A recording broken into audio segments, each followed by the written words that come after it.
My name is Regrettal. I'm Biggie Talls. And I will read you out the roster for today's Vancouver murder.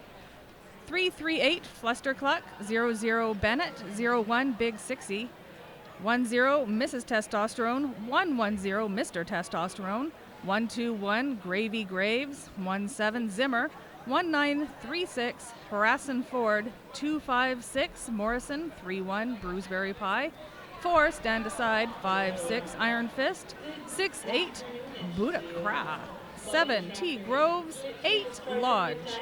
And in white, the Denver ground control are 18 Ferguson, 1984 Crunchy, 207 Judgment Day, 257 Schneider, 36 Lenzo, 4 Baby Stelly, 40 Broderick, 43 Chris with a K, 7 Detmer, 72 Ragin' Cajun, 77 Chet I Knight, 89 Alchemist Prime, 98 Sparrow. I see our game clock is ready to go. As soon as our officials call the teams to the track, we shall have Derby on the go. And this is Big O 2018, Track 3, and this is the 12 o'clock noon game. If we had a 12 midnight game, it'd probably be a really different game.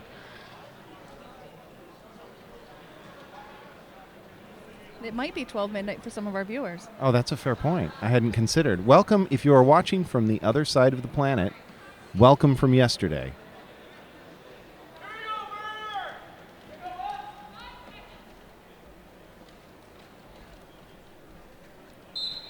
Our first gem is starting with number 9-8 in white for Denver Sparrow, 110 in black, Mr. Testosterone.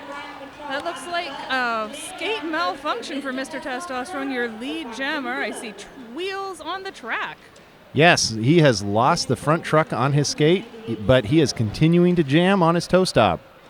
Mr. Testosterone coming up against the formidable wall of Denver at the front of the pack. But he is showing all the great determination that we know. You can definitely see, yep, and there he goes calling the jam. It's a little bit of a challenge to your skating style to be missing an important component of your skates. He would have to skate dance his way through the pack if he was continuing much further. Yeah, and this isn't runner derby, last I checked. Number 1984 is Crunchy. Number 207 is Judgment Day. Number 257 is Schneider. Number 36 is Little brotherly love on the track there for our two jammers getting ready for this one. In black this time I see 8 Lodge. In white, 7-2. That is Ragin' Cajun, also labeled Stelly if you're following along visually. Your lead jammer is Ragin' Cajun. And lead jam has gone to Baby Stelly of Denver. So in jam 2 it is one apiece on the lead jammer Staton.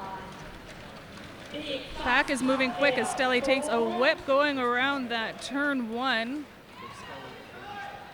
Runs backwards through the pack, calls it off, picks up 4 points for Denver. No points Vancouver that time. We've got some equipment on the track, guys.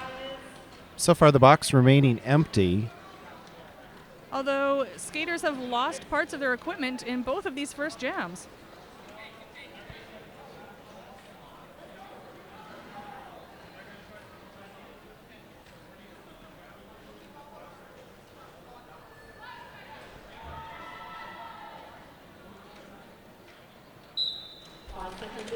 Lined up and started with 1-8 Ferguson jamming for white. Did you see who was jamming for black? That is Flustercluck 338 in black for Vancouver. Flustercluck is our lead jammer. Flustercluck has been on the murder for quite some time. I can't remember if he's a founder or not, but definitely a long-time team member. I believe Flustercluck also plays for an Alberta team. Yep. That's 5 points for Flustercluck.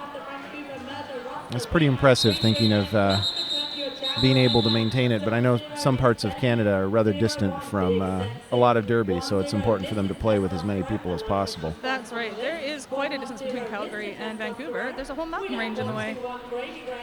17 is Zimmer, 1936 Harrison Ford, 256 Morrison, 31 Bruceberry Pie, number 4 Stand Aside, 56 Iron Fist, See Lodge back out at the jammer line. This is our 4th jam we're going into, and already the 2nd jam for Lodge. Number 9-8 Sparrow, also 2nd jam in this game. This afternoon. Lodge is lead. And Lodge lead jammer for Vancouver for the first time out today. Sparrow looking to make it quick around the outside with 1, 2, 1 jam blocker to go. That's initial pass completed for Sparrow. A couple of Denver blockers coming right out of the box, and as soon as they were in the pack, engaging. Really forcing Lodge to decide whether to keep that jam going in. He decides to call it off. 3 points to no points on that jam. Looks like our current score is 11 Vancouver Murder, 4 for the Denver Ground Control.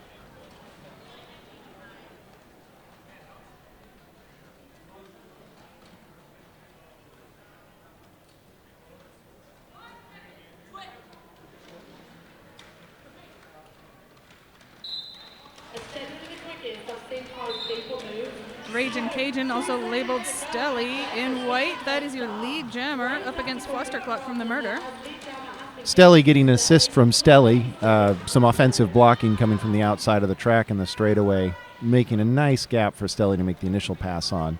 He's now completed the 2nd pass, picking up 4 points.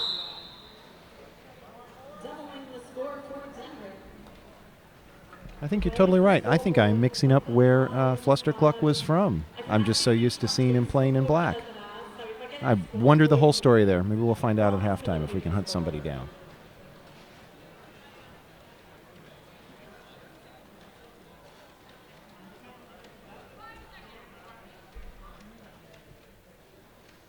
This is Ferguson in white for the Denver Ground Control, facing 1-8 from Vancouver Murder.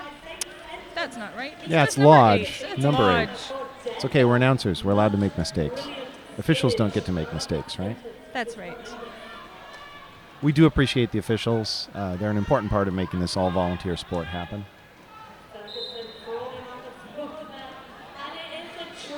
Power jam now for Lodge. Since the Denver jammer was lead, this will go for the full 2 minutes. And now Lodge heading to the box. That was a cutting penalty for Denver and a forearm penalty for Vancouver.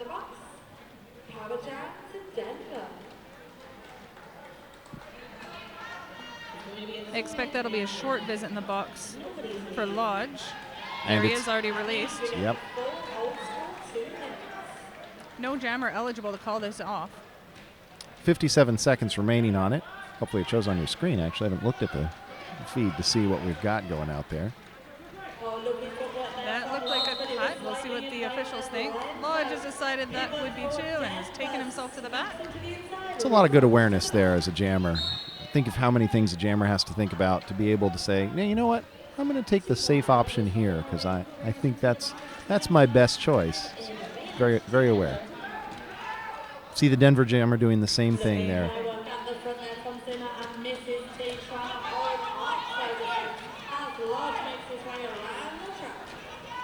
That's 5 points picked up in that pass for Lodge.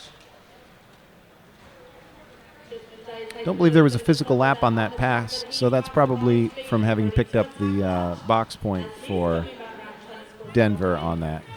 Lodge picking up the box point for the opposing jammer. Big Sexy comes out of the penalty box, immediately starts making holes. That jam is over. 2 points picked up at the end of the jam for the Murder, 3 points picked up for Denver. Total at this point is 20 for ground control and 18 for the Vancouver Murder. So that was a lead change. It's a close game. The Murder have had lead 4 times so far versus Denver's 3. Denver doing a better use of their time when they have had lead, picking up more points. For those of you who are keen roller derby enthusiasts, you will have seen a lot of Vancouver Murder playing for Canada. That is Sparrow in white, still in the pack for Denver as Mr. Testosterone clears his initial pass as the lead jammer. Sparrow getting forced to the back again. There's a team up of 3 Vancouver blockers that are really giving him trouble, but he's just stepped past them. It's initial pass then completed by Sparrow. I see Mr. Testosterone jamming again. Obviously has solved that skate problem. That was Mr. Testosterone's skate that had come apart in that first jam. I wonder if he went and saw Hit This Derby Gear. Hit This Derby Gear has everything you need to get rolling, from skates to protective gear, an unmatched service for all your derby needs. Before you hit the track, hit this. Hit This is on site. That would have been a good choice. To 20 of Denver's. Nice low scoring game so far. We have Ragin' Cajun up for Denver against Flustercluck for Vancouver. Those of you confused by the jerseys, Ragin' Cajun is also labeled as Stelly today. Lead going up Denver. That is Ragin' Cajun is the lead jammer, jumping around that apex.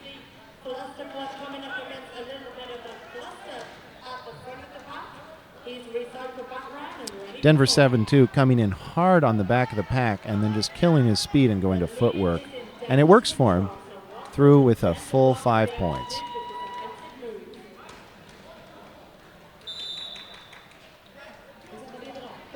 That's another 5 points. Picked up Denver. That's 10 points so far this jam. That is the highest scoring jam so far this game.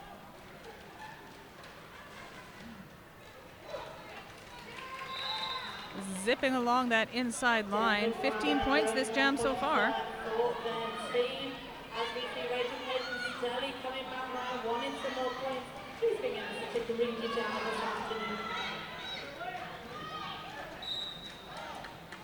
Number of skaters in the penalty box is difficult to see from here, but it seems there is only one jammer on the track. Vancouver has passed the star to T. Groves, There we are. or Little Timmy, as his former derby name was. Going to open up their lead just a little bit. Don't forget to visit our vendor village. It's full of fun. Take the time to go see Castle Megastore, Moss Crossing, Fingers Soup, and So Not a Nitwit. 2 Denver blockers start this jam in the penalty box, giving an on-track advantage to Vancouver. Vancouver also gets their remaining blocker back out of the penalty box almost immediately into the jam. But it seems just to be a little bit too late, as Denver is right out ahead of that. That's number 257 Schneider for Denver, running around the track. 1 point picked up by Denver on that pass. 4 points to Vancouver.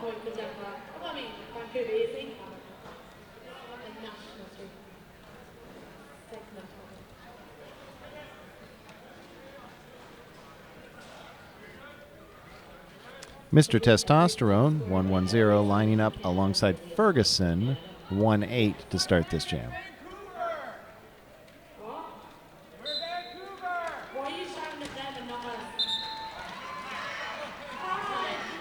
That is lead right away to Denver. We've seen a lot of really quick leads so far in this game. Looks like the jammers are coming in really hard and getting a lot of offensive support from their teammates. Also some strong runs by the opposing jammer after lead has been achieved by one team, forcing call-offs early. Coming for you, Melissa. Coming for you later. We're 10 jams in 12 minutes, so there's been very little. And one of those ran to the full 2 minutes already with jammer penalties, so a lot of short jams. Those are quick jams. Our current score is 27 for the Vancouver Murder, 42 for Denver Ground Control.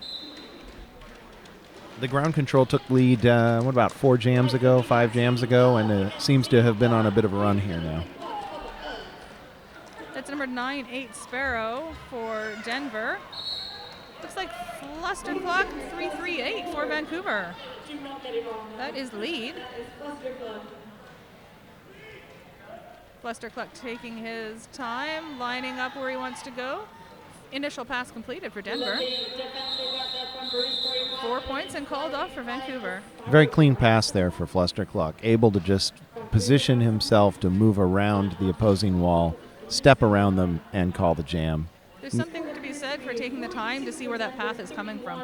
For Vancouver, but it's wrinkly and backwards, so I'm not 100% sure that it's correct. That's the correct score. But if you're really yell at me if I get the score wrong, people watching this game. Both teams lined up at the pivot line. They stay at the pivot line. 7-2 Ragin' Cajun labeled Stelly against number 8 Lodge from Vancouver. Pack is staying tight at the apex. Vancouver gets the lead, but is challenged down the line by Sparrow. Sparrow gets the hit to the outside. Forces the call off. 0-0 call off. Good jammer strategy there. Sparrow saw the opportunity to force the other jammer out of bounds and just took it. This is our first time seeing Bennett start off as a jammer. That's against Ferguson, number 1-8 for Denver.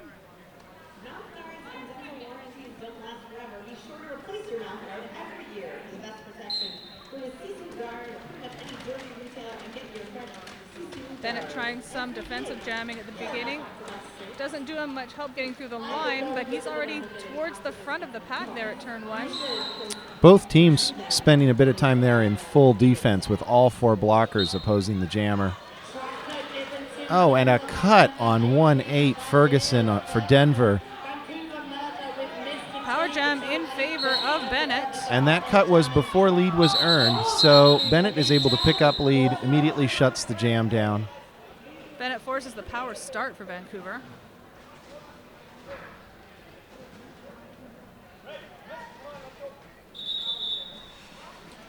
Ferguson had just sat, so unless something very bad happens, Vancouver's going to see a full, very close to a full 30 seconds on the power start there. Vancouver taking a moment to discuss their strategy. And a team timeout for Vancouver.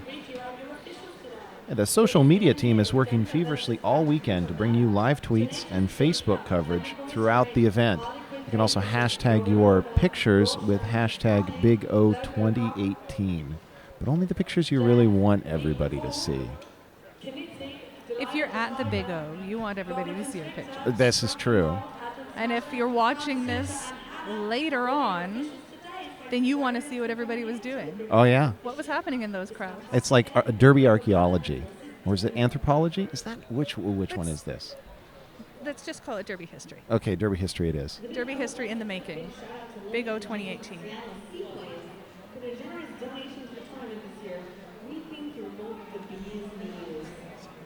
We can talk a little bit more about how to use that social media. If you're watching from home, send us pictures of your pets enjoying the Big O. Use hashtag Big O Cats and hashtag Big O Dogs. We love to see our furry fans. And hey, maybe you have a pet bunny. I don't know. They might be okay with the hashtag Big O Bunnies, Big O Rabbits, Big O Fluffs. I don't know. Echidnas, hedgehogs. Lizards. Maybe just label them all cats and dogs. Yeah. And sort them out in the end. You have to decide if your bunny or your iguana is a cat or a dog. Use your Snapchat filter. And put the ears on. Oh, put this. This is a good idea. I want to see all the bunny ears on all the puppies. Yes. Hashtag regrettal so I find them.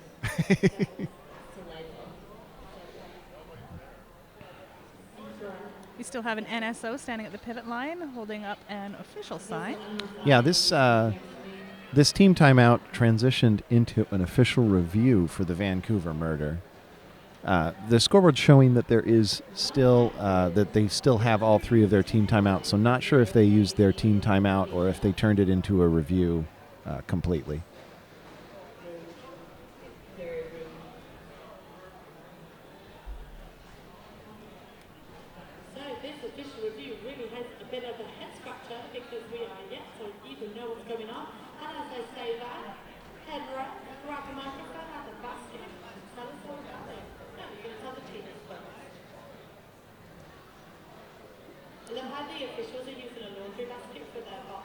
I'm looking for some information from our head ref. We can find out hopefully soon what this official review is about. Maybe we could play official review 20 questions until then. Well, I see an official checking in at the penalty box and then back with the official wrangler. Since Vancouver called the official review, I would suspect they're looking for an additional penalty on Denver. I see Denver's jammer already in the penalty box. The Vancouver murder used their official review to seek a out-of-play block or a failure to return penalty on white 8-9. Upon review, it was determined that contact was sustained without major impact after the out-of-play warning had been given. Therefore, the failure to return penalty is warranted, and Vancouver will retain their review. So Alchemist Prime on the Denver ground control is now joining the penalty box, already in progress. So this is going to be a power start for Vancouver with both the better part of 30 seconds for no jammer and a one blocker advantage. Looking forward to seeing what they do with that. Let's see Mr. Testosterone keep all those wheels on the ground. I look forward to seeing how his offense helps out. It's a hit to the inside, removing the pivot right away, leaving only 2 blockers for Mr. Testosterone. Quickly around at turn 1. That is lead for Vancouver. Looked like the offensive strategy there was just to divide the Denver blockers, making it really hard for them to team up. A lot of both Denver and Vancouver's actions seem to have been, defensive action seems to be a 3-player. So that makes a lot of sense there, just dividing it up and forcing Denver to do a strategy that they... divide and conquer. Exactly. Vancouver loses their pivot into the penalty box. Denver's penalty box is clear. Everybody back on the track. Mr. Testosterone coming out of the front and picking up 5 points in between turn 3 and turn 4. A couple of transitions. Coming back in, picking up 3 points and calling it off. Ferguson had come out of the penalty box, kept that helmet cover in hand for his initial pass, quickly made it around the track, close to the back of the pack, which forced that call off. That was a 13-0 jam for the murder. It actually causes a lead change. We're now 44-42, and I believe that is the largest jam so far for the murder. It is the largest jam for the murder.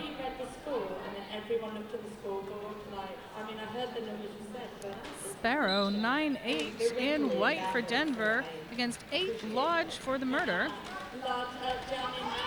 Lodge gets forced out of bounds on the outside, working his way down the line, and then just continuing to get held down by Denver as the Denver jammer, was that Sparrow? Sparrow makes it out and gets lead.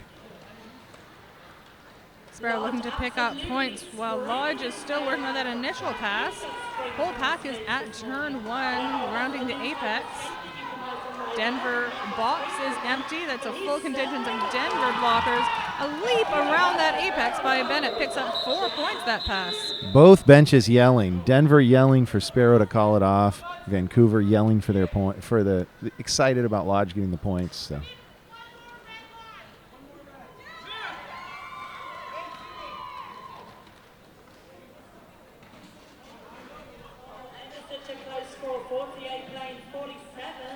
It's a 1 point differential at this point. We have the murder up by 1 point against the ground control.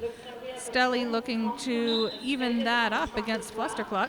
We have Stelly, number 72. We have Flustercluck, 338, but only one of them can be lead jammer. And it is Denver. Twisting around backwards through the pack. Stelly, lead jammer, Denver.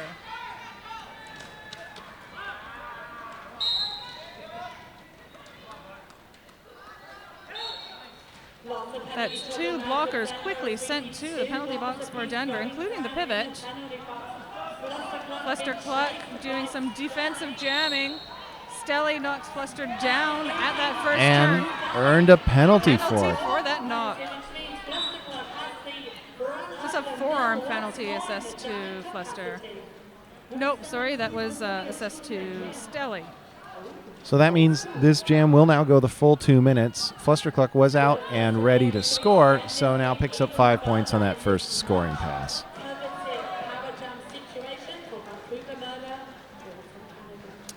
Yeah, up until that penalty, this jam really looked like it would be a lead change for Denver, so that penalty is something they'll really have to penalty is impact. To work off. Flustercluck using that similar strategy from before of slowly approaching the back of the pack and looking for the path through, killing a bit of time with very few blockers on the track in order to help him. Which means we get to see the beautiful workout center and Mrs. Testosterone at the back of the pack. Fluster hands that helmet cover. Flustercluck just went for a helmet cover pass, but took the helmet cover off out of bounds. That's right. That sends Flustercluck to the penalty box as the jammer. Flustercluck takes the star to the box for a quick sit down, which means Denver now. Rorschach, the jammer ref, issuing that penalty, waiting until the action is complete, exactly how it's supposed to be timed out. Off around the apex, picks up 5 points for Stelly. Denver turning around the same offensive strategy that Vancouver was using, dividing up the Vancouver blockers, trying to make it so that they can't use the strategies they've been practicing as easily. That point score has changed some. Vancouver Murder now at 62. Denver Ground Control pulling ahead with 66. Continues to be an exceedingly close game. 10 minutes, 25 seconds remaining in this half. It's been really close for basically the whole half, so expect to keep seeing close play here. Ferguson starting with a power start for Denver. The entire pack starting at the pivot line. Vancouver is divided some, but still, Ferguson was having trouble getting past those couple of blockers.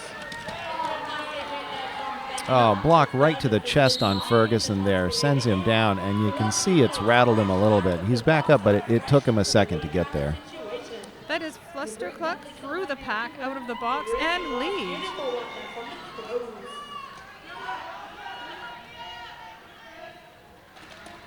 Flustercluck does not land that apex jump.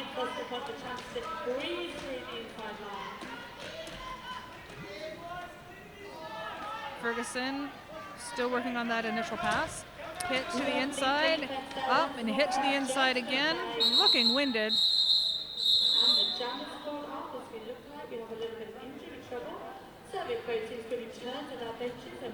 Vancouver definitely just waiting right there until Ferguson is up on his feet and then taking him and just hitting him again, to really taking advantage of a moment of fatigue there. Stealing his soul when he has it already damaged.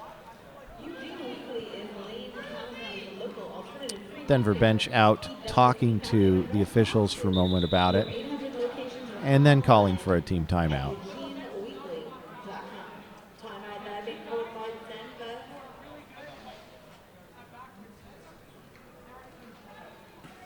The 2018 WFTDA Continental Cups will produce the best in region through a competitive bracket. This first year, the Continental Cups series will be hosted in Kalamazoo, Michigan, Omaha, Nebraska, and Birmingham, United Kingdom. Find out more at WFTDA.com.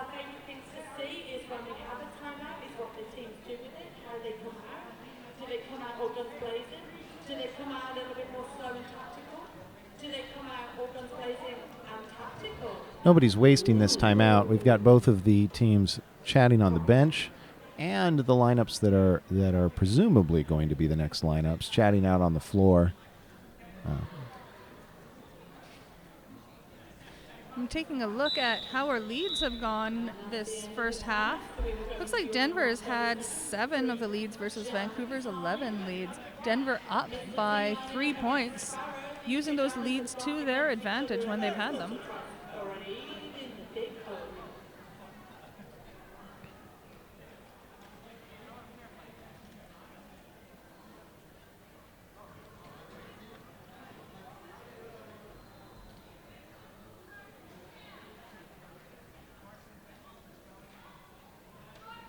Both teams lined up, ready to go. Denver holding 1 blocker towards the back.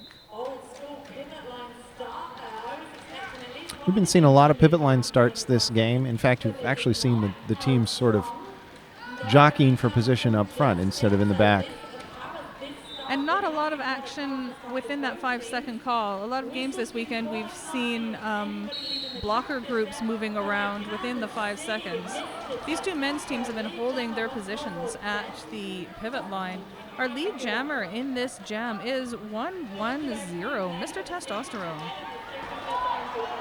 Followed closely behind by 9-8, Sparrow. That is called off quickly with 2 points going to the Murder. Very conservative jam. Take the couple of points you know you can get. Stop your opponent, because 2-0 is still a win on a jam. That probably brings the score up to 1 point difference. And it does. 65 Vancouver, 66 Denver. It's okay. We see Ragin' Cajun, number 7-2 versus Lodge 8 of Vancouver. Lodge running right into a four-wall of white there, and them trying to shut him down. Basically, he just works against the one player on the outside, forces them up out of their line, and steps out for lead. Denver is right behind him, ends up getting shut down as a 0-0 jam called by Vancouver. Denver's defensive jamming coming around that apex after turn 1. Fast footwork was not able to Lodge was not able to hold on to his lead, had to call that off. Denver really taking advantage of the offensive or the defensive jamming, and also continuing to send blockers out in front when they have the opportunity, really using the engagement zone. Got 256 Morrison, this is the first time he's jamming at the beginning of a jam. Does not get lead. Lead goes to number 4, Stelly of Denver. penalty box is empty, so both teams at full strength here right now. And Morrison heading to the penalty box. Didn't catch the penalty on that one, did you? I don't know what the penalty was, but he's definitely in the box. That was called off immediately after that by number 4, Stelly, forcing a power start for Denver with a full 30 seconds of that jammer in the box. Yeah, Denver just picked up the 5 points and then called it off. Good strategy there to get a power start.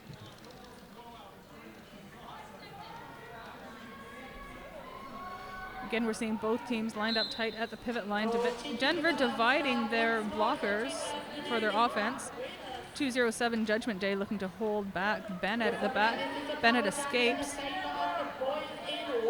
Hit to the outside and drawn back by Bruceberry Pie. Really spread out pack here.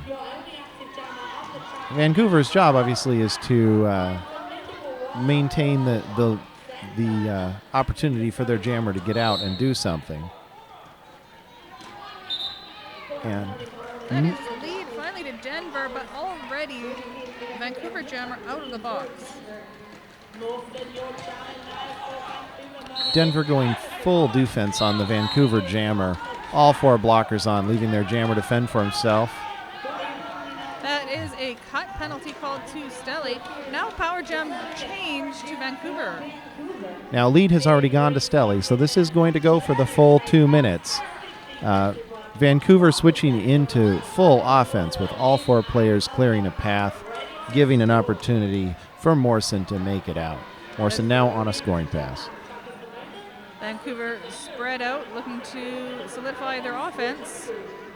Offense comes from the outside, but their jammer goes in. Put to the inside, lands on the floor, recycles back. And that's through. That's points on the board, 4 for Vancouver. Ragin' Cajun, Stelly, 7-2 for Denver. Back out from the penalty box, engaging right away. This is a scoring pass for him, so there are the points. Picks up 4 points for that pass.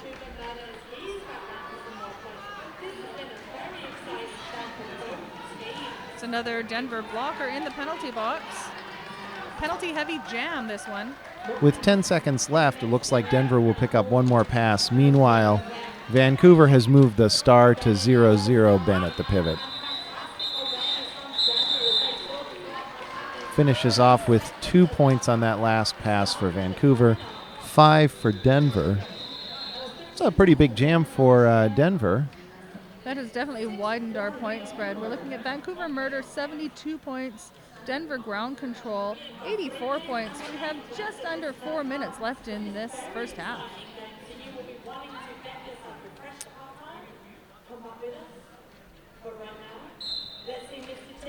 Mr. Testosterone in black for Vancouver. 9-8 Sparrow in white for Denver. Sparrow at the front facing all 4 of those Vancouver blockers. Mr. Testosterone all on his own power. Goes through the inside at that first turn. Lead jam, Vancouver. Vancouver, they're taking advantage of the fact that they had a additional blocker on the floor, giving them the opportunity to really outnumber the Denver jammer when Denver didn't have much to offer up for offense while maintaining their defense. Sparrow making a quick run, hoping to pick up points for Denver. Called off by Mr. Testosterone.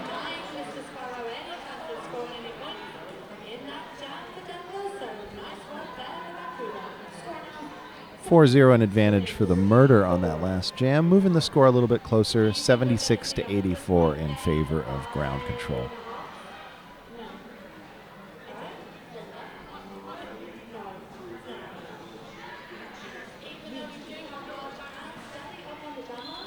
So we've seen our first movement from the pivot line within that 5 seconds. This time we've got 8 Lodge jamming against 4 Stelly.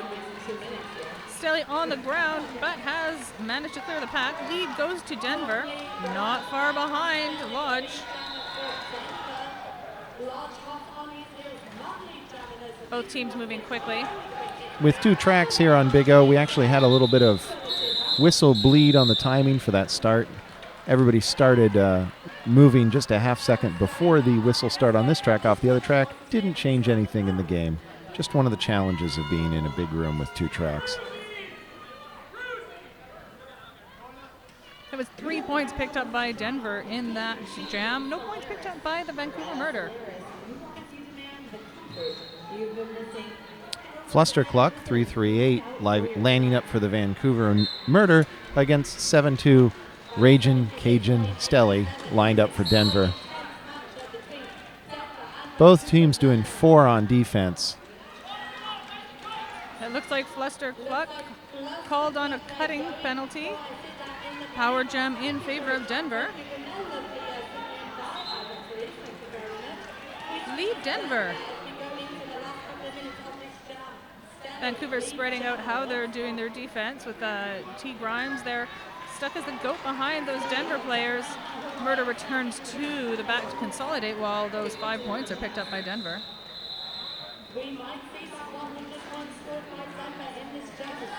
Turning around the outside line, 5 points, Denver. The Denver blockers are really just getting in the way of the Vancouver blockers, preventing them from executing a cohesive defense. And it's working. It's getting them a lot of points. Flustercluck comes out of the pack straight into white blocker, Cotton. A little bit of confusion there for Flustercluck. Appears to have thought he had a penalty, checked with the ref, found out he did not, got right back on the track without going to the box. Climbing over 207's legs. 5 points picked up Denver that pass. That's 15 so far on the jam. The period clock has ended, so all that's left at this point is the jam clock, up to about 20 seconds unless Denver calls it off. 19 points so far this jam makes it the highest scoring jam this half. With Denver doing a successful job of holding down the Vancouver jammer here, no reason for them to call it off in advance. And indeed they don't. The jam goes the full 2 minutes. 5 more points there. I'm looking to see those on the board. Looks like the jammer ref's coming over for a quick score confirmation on this last pass. We'll have your official halftime score for you in a moment. Meanwhile, make sure you're getting dog ears or cat ears on your bunny so that you can hashtag Big O Dogs and Big O Cats, your pets watching from home. An official review is being called at the end of this last jam of the first half.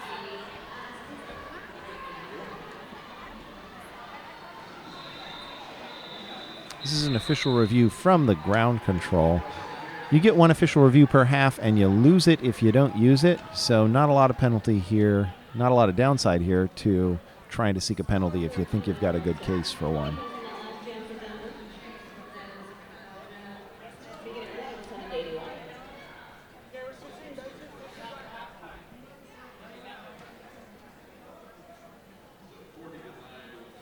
I'll be interested in taking a look at what's happened with penalties when we're in our halftime break. Absolutely. Seems to have been a penalty-heavy game. Looks like our points have gone up. The score got moved around. 25 over on the Denver side, 0 on the Vancouver side for this last jam, making that definitely the highest scoring jam of the first half. Definitively even. Current score that we're looking at before it's labeled official, Vancouver Murder 76, Denver Ground Control 112.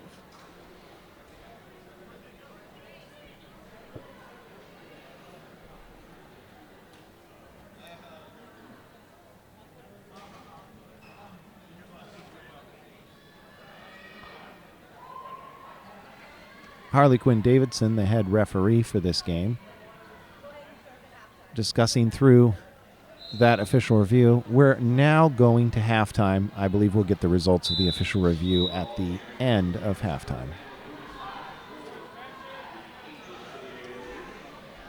All right, we'll see you all back here for more Derby action in a little under 10 minutes.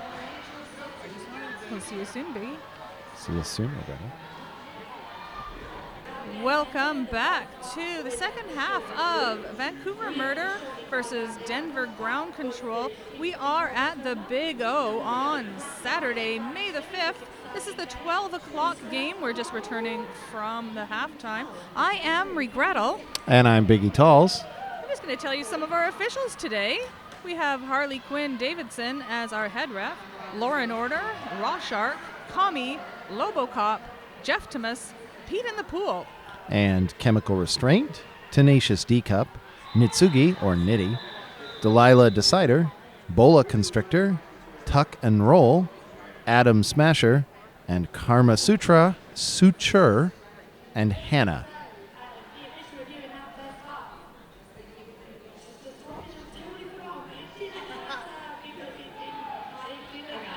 We're about to find out what the official review is for the host staff.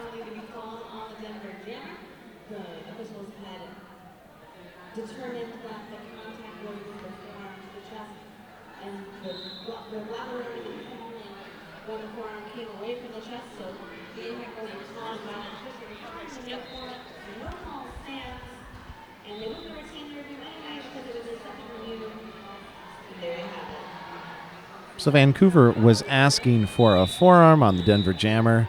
They did not receive the penalty. The Jammer does not get a penalty, and they don't retain their review, but they wouldn't have anyway. This second half is starting with a power start for Denver. That's 7-2. Raging Cajun Stelly jamming for them. Quickly joined by Lenzo. His pivot out of the penalty box. So now they can't even pass the star. How's that ever going to work? Well, we're going to see Flustercluck come back to the track now. That'll work. That'll give us some gameplay out here. As long as we've still got a jammer, we've still got a game. Since the Denver Jammer earned that penalty before leaving the pack, Flustercluck was still eligible for lead and has earned it now. Denver Jammer, Raging Cajun Stelly coming back out of the box, rejoining the pack behind a ready and waiting set of Vancouver blockers.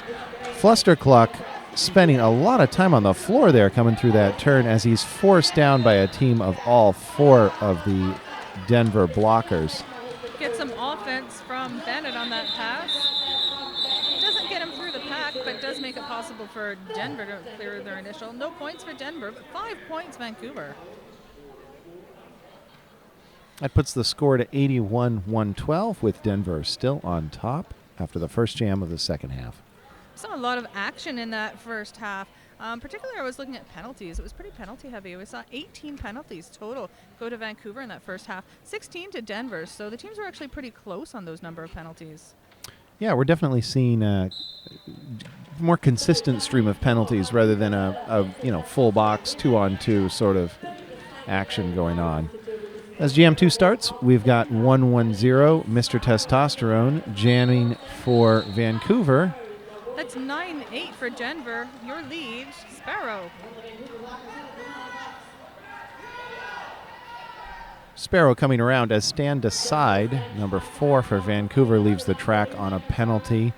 And Denver really spreading out and moving forward the Vancouver blockers, easing up Sparrow's job to make those points there and shut down the jam before Vancouver can pick up any points. We've seen this repeatedly from Denver, switching their strategy to let their jammer pick up a few points and call it really consistently. They've been you're right, they have been really consistent with that. In the first half, Vancouver got lead 13 times to Denver's 11. Denver used those 11 leads to gain a lot more points. They did the quick hit it and quit it, and when they didn't hit it and quit it, they were able to run long with penalties against the opposing jammer. Absolutely. There were a couple of jams where they still came out way ahead. So a good mix of strategy there for them. They're picking up lead yet again. We have 1-8 Ferguson picking up lead, while the Denver Blockers continue to hold down the Vancouver Jammer, which is number 8, Lodge, still on his initial pass. Stand aside coming back out of the penalty box right up behind the Denver Jammer, joining up quickly, but just as the jam ends. 2 more points picked up by Denver by the end of that jam.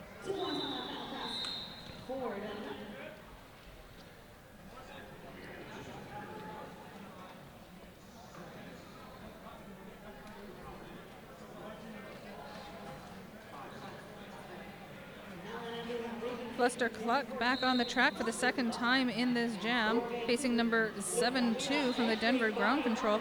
7-2, Ragin' Cajun Stelly, was the highest scoring jammer in the first half with 25 points in the last jam number 24 in the first half of the game. This time, Fluster Cluck is the lead.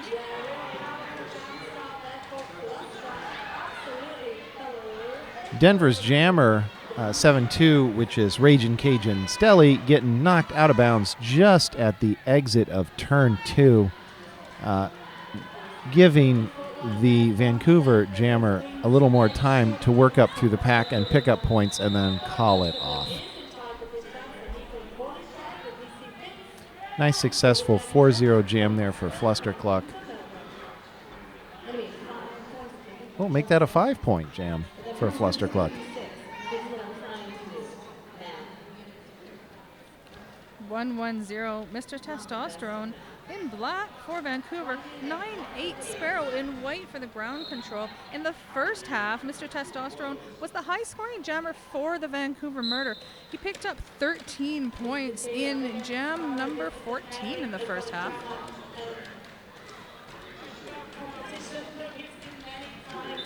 And makes it through for a lead again. Vancouver actually dedicating a couple of blockers there to offense, making it a lot harder for Denver to put together a defense, while Vancouver just used 2 blockers to maintain defense against the Denver Jammer. Jam is called for injury. 5 points picked up by Vancouver before that injury. I can't see who it is. It's one of the Denver players went down on his back hard coming out of turn 1. Let's hope he's okay.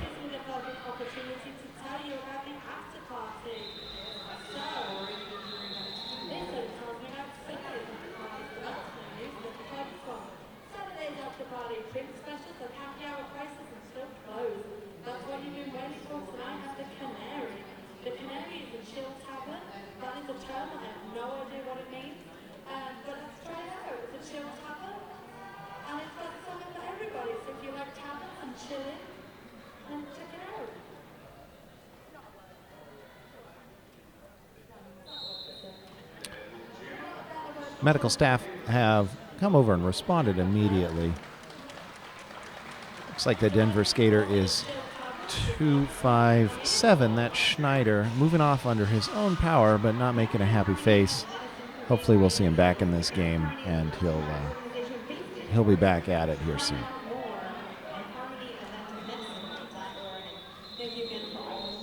Denver starting jam number 6 this half with 2 blockers in the penalty box.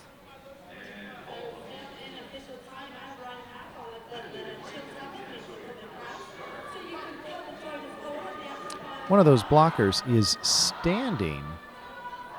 That's Detmer, number 7. So you'll see him joining the action pretty quickly into this jam. It's still going to represent a noticeable advantage for Vancouver. Let's see what they do to take advantage of it.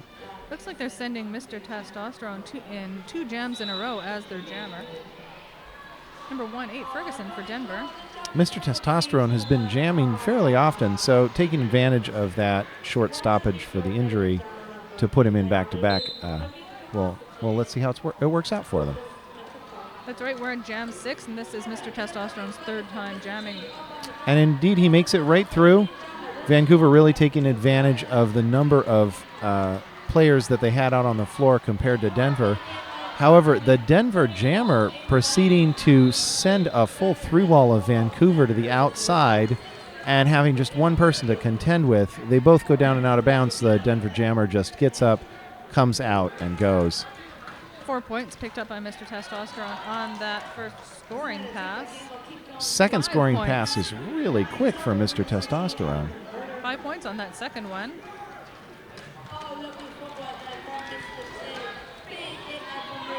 And a third pass really only getting trouble from one Denver blocker. Meanwhile, Denver has done a star pass. They've moved the star to number 3-6, Lenzo, who I don't believe we've seen jam before. So This is only our second star pass this game. some teams really do love to do the star pass. They use it as a really important part of their strategy. Other teams seem to only use it when it's really necessary. And in this case, they've gotten in a little bit of trouble with it because Lenzo, number 3-6 on Denver, is headed to the box as the jammer, the star still in his hand. Denver also losing another blocker. That's putting them down to just 3 blockers and no jammer. Number 0-0 on Vancouver, Bennett doing a nice offensive block off the inside against number 7, I believe. Number 7, Detmer on Denver, making some space for Mr. Testosterone to come around.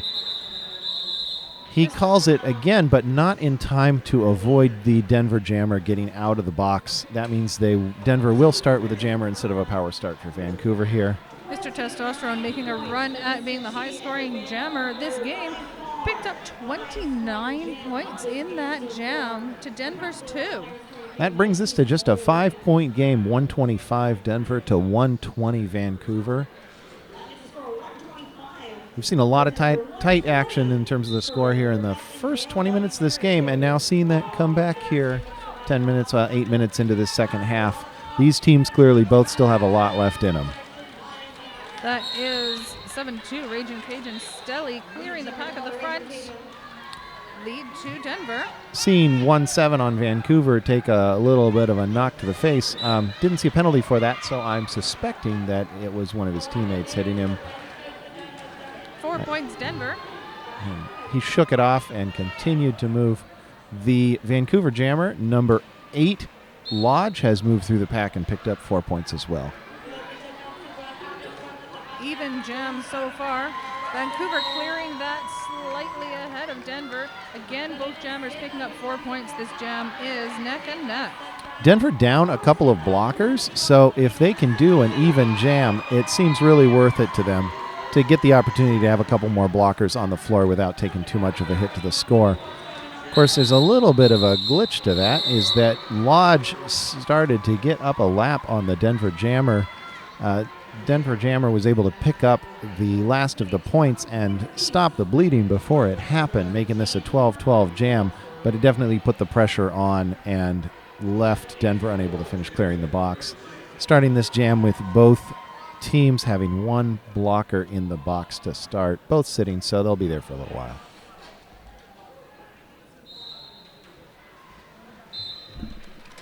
Number 4, Stelly jamming against 3-3-8, Flustercluck. Flustercluck making it out, getting lead, but not far behind is Stelly with a penalty. So this is now a power jam for Vancouver. Flustercluck looking for some offensive help to clear those Denver blockers out of the way. Both teams having a little bit of penalty trouble here in the last few jams, spending a lot of time down players. Which I don't think that that either of them has been at full strength. With a whip up off until of now. Bennett, that's Flustercluck around that apex.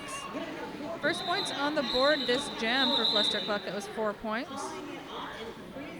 That brings our score to a 1 point difference. Vancouver Murder 136, Denver Ground Control 137.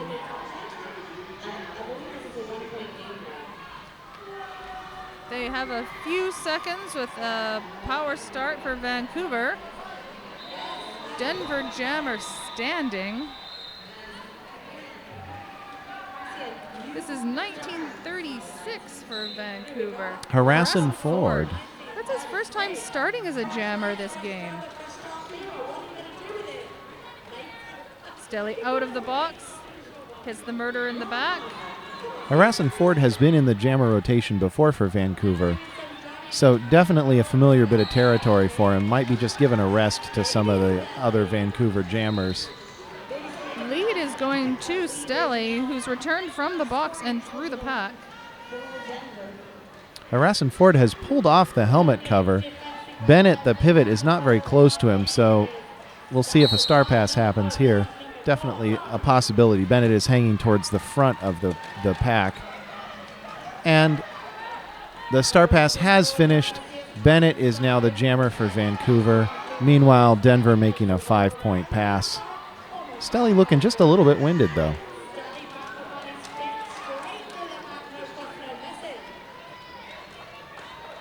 Denver through the pack one more time. Stelly taking a breather with the slow progress around. Gives Bennett time to get out of the pack and start challenging. And Denver has had a good jam here. They're still up compared to the murder.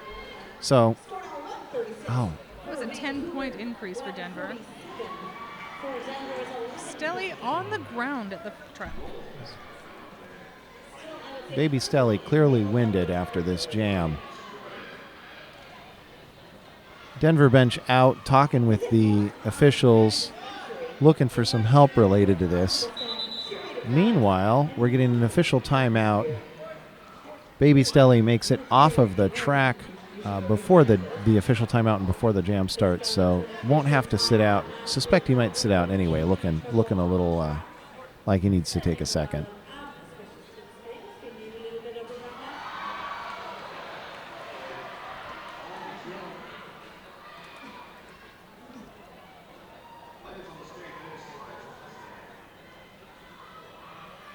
The Big O is brought to you in part by the acclaimed Rydell Solaris. Solaris, the performance you demand, the comfort you've been missing.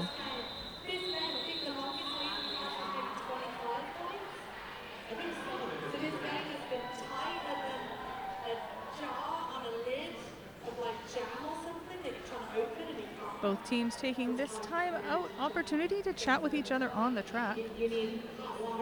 Amongst themselves. It's like we're still in an official, yes, we're still in an official timeout here right now.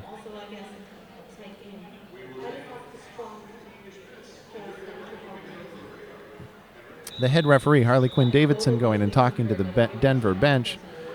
May have been a question that they were validating something. Probably not anything that would require requesting a change, because of course that's what official review is for, but just making sure that something's right before it's too late to fix it. That's 1-1-0. Mr. Testosterone quickly out at the front of the pack. But practically his shadow there is 9-8 Sparrow. Both of them moving through the pack like each other's shadows. Down the inside line, practically the same route, each picking up 4 points.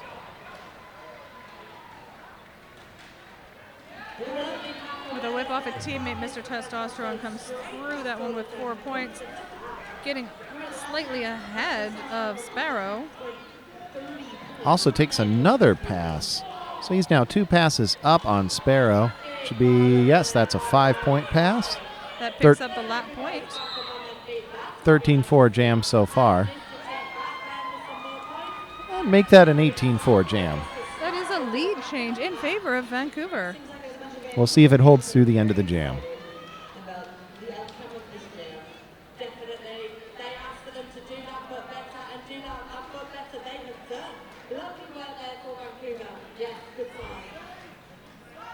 Hit to the inside and drawn back by Denver pivot. Mr. Testosterone is slow getting to his feet. Whole pack going in non-derby direction. 45 minutes into this game, and jammers on both teams are definitely having lower energy levels than earlier in the game. It's a lot of work pushing around this much mass. These are not small teams. That final pass saw 4 more points to Denver and 3 more to Vancouver. Our score at the end of that 10th gem of the second half, 157 Vancouver, 155 Denver ground control, 2-point game. And a lead change. Yes, Vancouver fans very happy with that. They are now doing it a bit better. Good signage. Vancouver fielding number 8, Lodge again. 7-2, Ragin' Cajun up for Denver. Not lead. No pass, no penalty. Lead not eligible for Stelly. Lead given to Vancouver and called off. Late lead declared for Vancouver there. A little bit of officials' communication to determine that the lead was not handed out on the Denver exit. And lead then handed out, immediately called off from Vancouver, kept to 0-0, so works out just fine.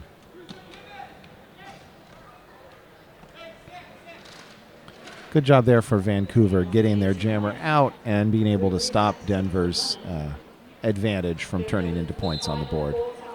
1-8 Ferguson in white for Denver. 3-3-8 Fluster Cluck for Vancouver. Fluster's Cluck still fighting hard against the opposing blockers, really pushing in there and digging in on his toe stops. Denver jammer going to the box. I didn't see the penalty on that one, did you? I did not see what that penalty call was. Vancouver enjoying a power jams. Lead goes to Fluster Cluck.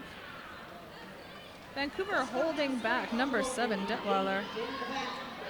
Maintaining the pack at the back, giving Fluster Cluck the most opportunity possible to push through the front. That's 5 points Vancouver and called off. And white for 3 on Denver. That's Chris with a K picking up the out of play block based on Vancouver moving the pack way back and making it impossible for him to keep blocking the jammer. Gem number 13 is going to start with a significant advantage in favor of Vancouver. Vancouver has all 4 blockers and jammer on the track. Jammer is still in the box but standing for Denver. 2 other blockers join him in the box. However, with the jammer standing, Vancouver does not set up for offense. They set up for straight defense, putting 4 on, and both jammers through the pack. Slightly ahead is Vancouver's 1-1-0 Mr. Testosterone, but it's followed very closely by 1-8 Ferguson, having returned from the box.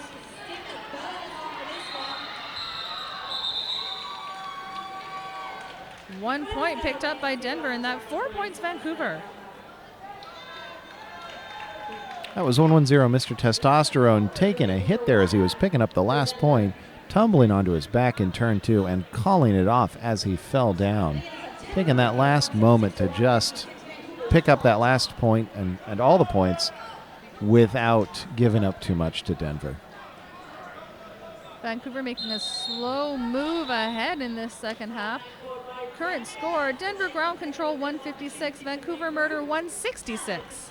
Denver takes a team timeout, so they'll get 60 seconds here to chat about how things are going, and their bench coach is pulling them all in there and giving them a little pep talk.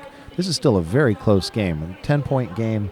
We've seen this game up to, 40 points apart? So 38 jams into the game, we're within 10 points. This score has gone back and forth. Absolutely. Both teams have had lead multiple times.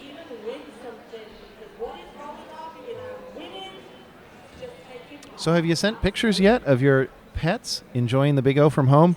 Remember, you can tag with Big O cats and Big O dogs, regardless of what it is. Iguana with dog ears? It's okay. Capybara? Go for it. Emu wearing a hat? Big O dogs. Hashtag Big O dogs. Hashtag Big O cats. Hashtag Big O dogs. Okay, maybe hashtag Big O cats. I was just noticing some patterns in our leads this second half. In the first half, we saw Vancouver take lead 13 times to Denver's 11. We've seen Vancouver take lead 9 times to over Denver's leads. Once again, we're seeing when Vancouver's got their leads, they are getting few points and calling off quickly. It's allowed them to sneak up with points this second half, but there was that one big jam number 6, that saw so many points go on the board. This time we see lead going to Lodge, number 8 of Vancouver, followed closely behind by Sparrow.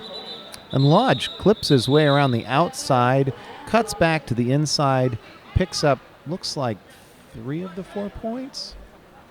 We'll see what comes up there. Yep, 3 of the 4 points before getting sent out of bounds before picking up the 4th point. Calling it off. Nice, comfortable derby strategy. Take your 3. Hold the other team to 0. Put another jammer out. This time they're sending out Flustercluck 338 for Vancouver versus 257 Schneider from Denver. This is Schneider's first jam start this second half. Just under 12 minutes left in the game. So at this point, this is not much of a lead, 169 to 156. But speaking of leads, Schneider 257 pops out of the front of the pack, takes lead, and starting to work up in the back 4 points. Not 4 points, but working for points. Working 4 points. Working to get points. Let's say that instead. Flustercluck has also cleared the pack. Both jammers looking to pick up points. Schneider takes all the points, 4 of them. Finishing off with a last big hit against number 3-1 on Vancouver. That's Bruiseberry Pie. Bruiseberry Pie was crouched down, facing opposite derby direction, ready to absorb the hit, and Schneider just went ahead for a big hit, stepped over and took the point before calling it. I've taken a hit from Bruiseberry Pie. I've regretted it. It's not an inspiration for your name, is it? No. Oh, okay. Reminder, this is the second half of Denver Ground Control versus the Vancouver Murder. We're at Big O 2018. This is the noon game on Saturday. I'm Biggie Talls. I am Regrettal. We have 10 minutes, 47 seconds of gameplay left in this second half. Look like a short official timeout there. It's just 30 seconds. Everybody's lined up and ready to go. We have 7-2 Ragin' Cajun Stelly up against 1-1-0 Mr. Testosterone. Mr. Testosterone continuing to be heavy in the jammer rotation. Staying fleet on his feet. He comes down the outside line and just steps and then makes an illegal bit of contact against somebody else on Denver, and now he's sitting in the box. I saw Mr. Testosterone down on the ground there when Detmer also fell. Detmer fell with his shin on Mr. Testosterone's skate. Clearly uncomfortable. It did not deter Mr. Testosterone at all. Mr. Testosterone's penalty came following that fall. Ragin' Cajun number 7-2, Stelly, getting some good support there from 207. That's Judgment Day, who breaks up the front pair of Vancouver defenders to make Stelly get a little bit simpler of a path there up the middle of the track. 5 points in for Stelly, and taking another pass here, working all the way to the back.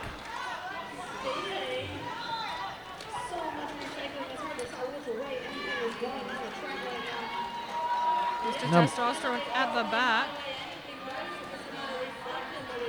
Mr. Testosterone losing the star, ends up picking it up and then handing it off to 256 Morrison.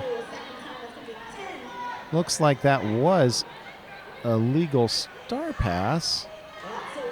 Yes. 15 points picked up so far by Denver in this jam. That has changed the lead. We're at 175 Denver, 169 Vancouver. But this jam and this game are not over. There is 9 minutes left in the game. Once again, defensive blocking from Ragin' Cajun, going ahead and sending 256 Morrison down to the floor. With 20 points in that jam, Stelly calls it off. I see 15 on the board, so my math may be wrong. Announcer math is always wrong. We know this. I know mine is.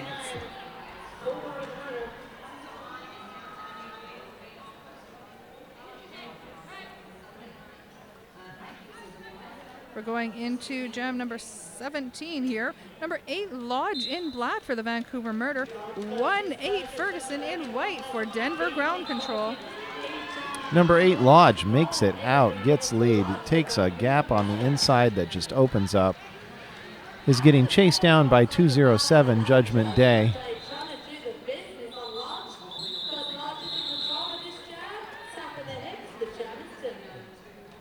Looks like everybody in Derby's favorite. They hit it and quit it. Quick conversation going on between Kami and one of the outside pack referees there. Kami being the jammer ref for Vancouver this period.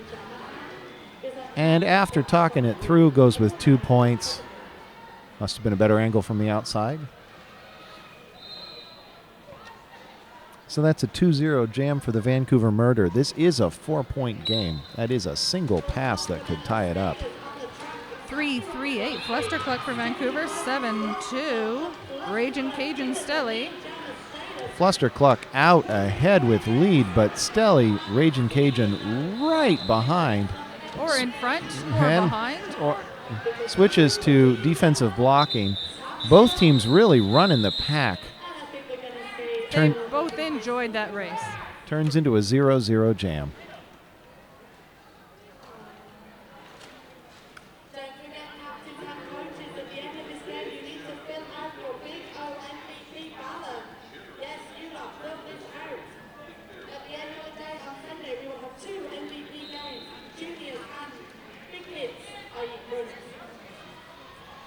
$19.36, Harrison Ford for his second time out, starting at a jam against 9-8 Sparrow for Denver. Harrison held at the back, but looking for some offensive help from Iron Fist. Harrison Ford doing shoulder pop after shoulder pop, finally just leaning in from the inside line, pushing his way down it and getting lead as he comes out.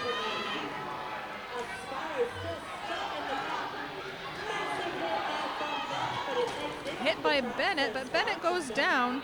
That is a completed initial pass for Sparrow. Yep, since lead was already taken, no reason for him to worry about getting that one additional player. Wasn't going to change anything for him. Very sensible strategic jamming there. Harrison Ford calls that jam off with 2 points picked up for Vancouver, inching ever closer to Denver's lead. 1-7-3 Vancouver, 1-7-5 Denver. 5.5 minutes of Derby left this half. Continual close scores in this game, really proving just how similar the skill levels are for these teams. 7-2, Stelly for Denver. Number 8, Lodge for the Murder.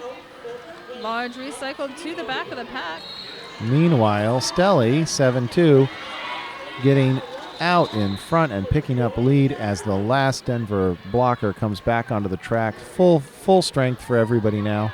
Stelly trying to jump down the infield and just not making it at all. Ended up landing in the infield. Called off tight. 3 points picked up Denver, 4 points picked up Vancouver. So maybe a little too tight.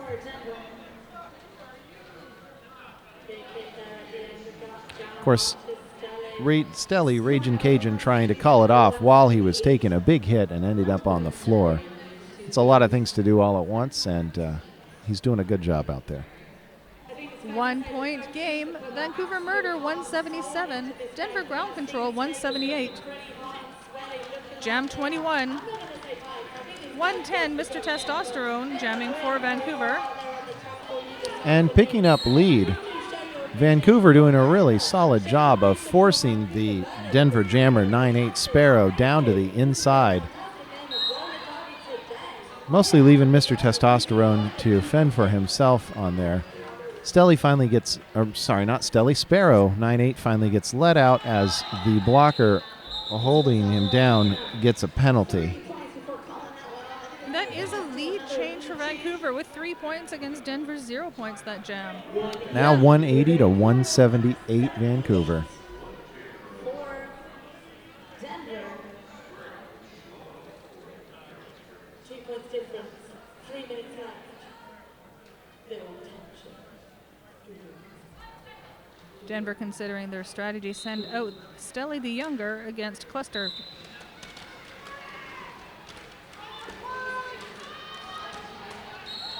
Fluster getting forced to the outside on both sides by the Denver blockers at the same time as the Stelly the younger. What is this? Baby Stelly gets out, gets lead, and starts getting points. Calls it off after picking up all four, making this a classic 4-0 jam. Lead change again, 182-180 in favor of Denver. This game is yo-yoing back and forth these last few jams. See-saw, see-saw. It's very comforting, Biggie. Team timeout called by the Vancouver Murder. Now that's the first one they're getting debited. So it appears that earlier team timeout on the Vancouver Murder must have actually been that just used a review, didn't end up using the timeout. Now that gives them a lot of power over the clock. There's 2 minutes 35 left on here, so there will definitely be 2 more jams. There could be more jams than that. But Vancouver having 2 team timeouts and an official review gives them a lot of opportunities to stop the clock if they need to, potentially get 30 seconds back on the clock. As many jams as they can, try to pick up those points. 2-point separation.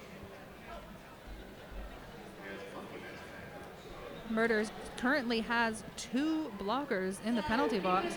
That's number 5-6 Iron Fist and number 3-1 Bruceberry Pie, both standing. So you have to figure Vancouver is going to start with a straight defensive play here. Denver's going to want to try and break them up so they can't put together a 2-wall. They can't really do a defensive play. Oh, calling another timeout. Lodge, who must be the captain, is asking for a team timeout on the Vancouver side. That leaves them with 1 timeout, same as the ground control. Gives us a full 2 minutes of stoppage here. Both teams both have an official review remaining as well. Yes, gives everybody a little bit of a chance to catch their breath, prepare themselves for whatever you might reduce the count of in finality of this game.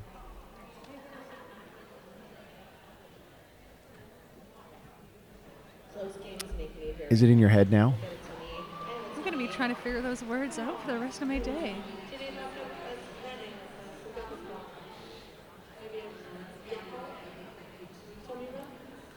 Vancouver chooses to send out Mr. Testosterone 110 to face down 257 Schneider. Schneider looking to widen that gap between the teams. Mr. Testosterone hoping to close it up.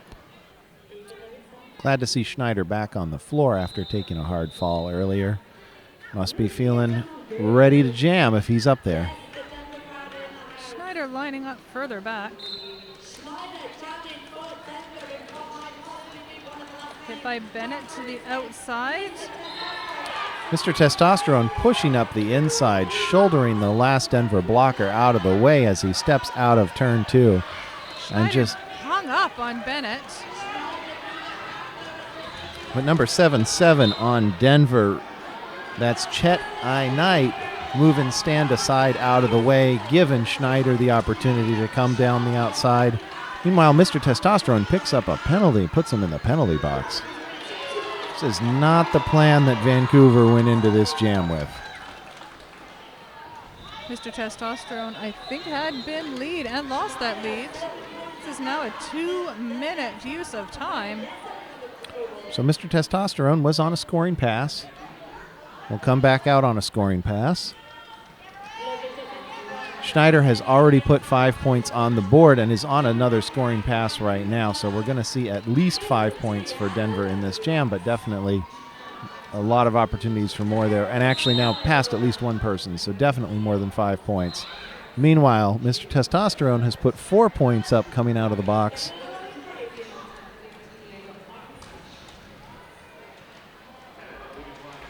Another Denver blocker heading to the box. Only blocker in the box. Vancouver using this slight blocker advantage, stretching out the pack and going straight. Mr. Testosterone stays on his feet, swings that score in favor of Vancouver. A cutting penalty goes to pivot for Denver. Looks like that's actually the jammer. That had been a star pass there to 3-6 on Denver. That's a star pass to Lenzo. Then earned a cut coming down the inside of the second straightaway. Now 31 seconds left on the clock. Denver uses their last team timeout to stop the clock. What was the score there, Regrettal? Score is 189 Vancouver Murder, 190 Denver Ground Control. Vancouver Murder has a power start this last jam. That was a 9-8 jam, so just moved it 1 point towards the Vancouver Murder. This is a 1-point game with 31 seconds on the period clock. There's at least one jam left, although with the fresh power start, it's very likely that Vancouver will try to run out the clock. Vancouver down one blocker in the penalty box. Vancouver taking this timeout as an opportunity to circle up, presumably talk about what they're going to be doing with their last jam here. A lot of options, a lot of ways to go. They need to get 1 point to tie it, 2 points and shut it down to win it. Let's see how they execute. How will Denver's wall do?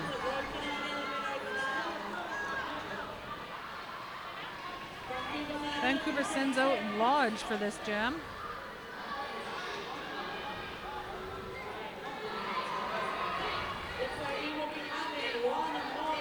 3-6 Lenzo starting in the box for Denver.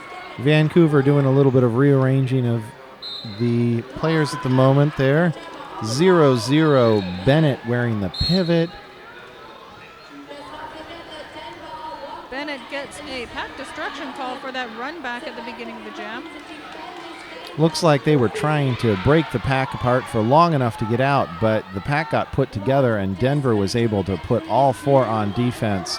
They're really giving a hard time to the Vancouver jammer. But Lodge is out. Lead to Vancouver. Denver jammer on the track.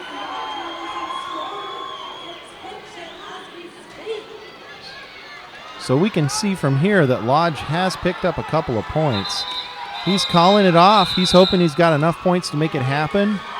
4 points. Shows Vancouver. 4-0. That changes it to 193-190. This is not the official score. Both jammer refs going back to the score table, looking to see, make sure everything is right in the last couple of jams. If that score stands, what strategic use of the call?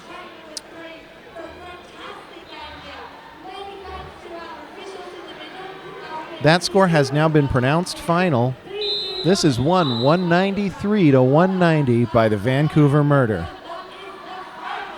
Wow. It's my first game of the day. What a thrilling way to start my day, Biggie. Right? This is a way to start your Saturday, Big O. Let's have more of this throughout the weekend. Yeah, absolutely. I'm all for it.